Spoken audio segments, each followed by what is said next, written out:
আসসালামু আলাইকুম। প্রতিদিনের মতো আরেকটি ভিডিও নিয়ে চলে আসলাম। আশা করি সবাই ভালো আছেন।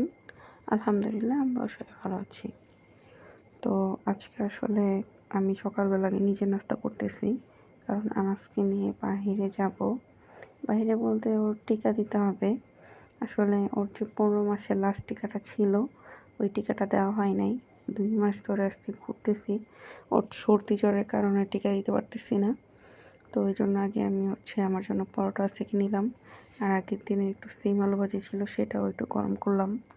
তো এখানে আনাজকে আমি ডাকতেছি, ঘুম থেকে উঠতেছে না। 11:30 বেজে গেছে, কিন্তু ওরা ঘুম থেকে উঠাতে পারতেছি না। ও আসলে খুবই সকালবেলা ঘুমাইতে খুব পছন্দ করে। 11টা-12টা পর্যন্ত ঘুমায়। তো এটা ওর একটা বদ অভ্যাস।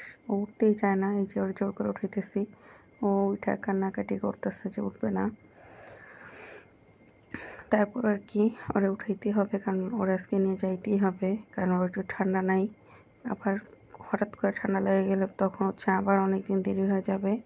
তাই ওরে আজকে জোর করে উঠাইতেছি ঘুম থেকে। তো উঠতে উঠতে আমি নাস্তাটা করে নিই। তারপরে আমি ওরে নিয়ে টিকা দিতে যাব। তো আনাজরে গোসল টোসল করায় টিকা দিতে নিয়ে গেছি। এখন বাসায় আস্তে আস্তে আমাদের 2টা বেজে গেছে, কারণ টিকা দিতে দিতে যাইতে যাইতেই 1টা বেজে গেছিলো। তো আমি এখানে মশলা টশলা সব কাইটে নিয়েছি। মশলা বাইটে নিয়েছি আর তরকারি সব কাইটে নিয়েছি তাড়াতাড়ি করে, যেহেতু 2টা বেজে গেছে। কিন্তু আনাজের খাবারটা তো আগেই রান্না করে রেখে গেছিলাম। তো এখন মশলাটা তাড়াতাড়ি কষায় আমি রান্না বসাই দিব। তো এখানে আনাজ যেহেতু গোসল টোসল করা, ও খেলতেছে, ওরে খাওয়াই দিব পরে, আগে তরকারিটা রান্না হোক। তো ওর সাথে আমি একটু খেলতেছি। তো আমি আবার বারান্দার অনেক কাপড় চোপড় ধুয়ে গেছিলাম, সেগুলো এখন এই যে এগুলো ভাঁজ করব। তো শরীরটা একটু খারাপ, দুর্বল, টিকা দেওয়ার পরেও কেমন দুর্বল দুর্বল ভাব। তো এই যে অনেকগুলো টমেটো নিয়ে আসছি, এগুলো সব ফ্রোজেন করব। তো এখানে প্রায় 8 কেজি টমেটো আছে। আর আমাদের বাসায় টমেটো খাওয়া হয়, আমি বিশেষ করে টমেটো অনেক খাই। তাই যখন টমেটোর দাম বেশি বাড়ে তখন টমেটো কেনাটা একটু মনে হয় যে বেশি দাম। তাই এই জন্য আমি টমেটো সবসময় ফ্রোজেন করে রাখি।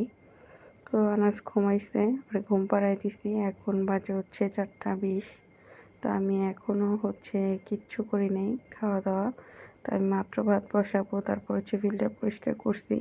তো আজকে আমার খাইতে খাইতে 5:30 বেজে গেছে। তো এই যে লাঞ্চ করলাম, ডাঁটা দিয়ে মাছ দিয়ে রান্না করছিলাম। আর এখানে সিম দিয়ে ফুলকপি দিয়ে ভাজি করছিলাম। তো আসলে তাড়াতাড়ি রান্না করার জন্য ভিডিও করতে পারি নাই। আর এখানে আগের দিনের কচু শাক ছিল। তো ডাঁটার তরকারিটা অনেক মজা হয়েছিল। তারপরে আমি একটু শুয়ে রেস্ট নিয়েছিলাম। আর আমার প্রচুর মাথা ব্যথা করতেছিল, কারণ সারাদিন অনেক কষ্ট হয়েছে কাজ করতে। তারপর আবার 5টার পরে লাঞ্চ করছি। তো এখানে আমার খুব মাথা ব্যথা করতেছিল। আর এখানে আনাজ খেলতেছে, আমরা চা খাইতেছি। ও সবসময় আমরা চা খাইতে নিলে খুব বিরক্ত করে। ও চা খাইতে চায়, আর ইমু ওরে চা দেয়। তো এই খেলাটা ইমুর এক খেলা শিখাইছে, যে মাথায় নিয়ে ফালানো, এটাও খেলে। তো এখানে ইমু বসে বসে চানাচুর খাইতেছিল। তো ওরে একটু চানাচুর দিলাম। তো আমিও একটু খাইতেছিলাম। তো এইখানে আনাজকে আমরা আলাদা একটা বাটিতে দিছি, ওর মতো খাইতেছে। তো আজকের মতো এই পর্যন্ত, সবাই ভালো থাকবেন। আল্লাহ হাফেজ।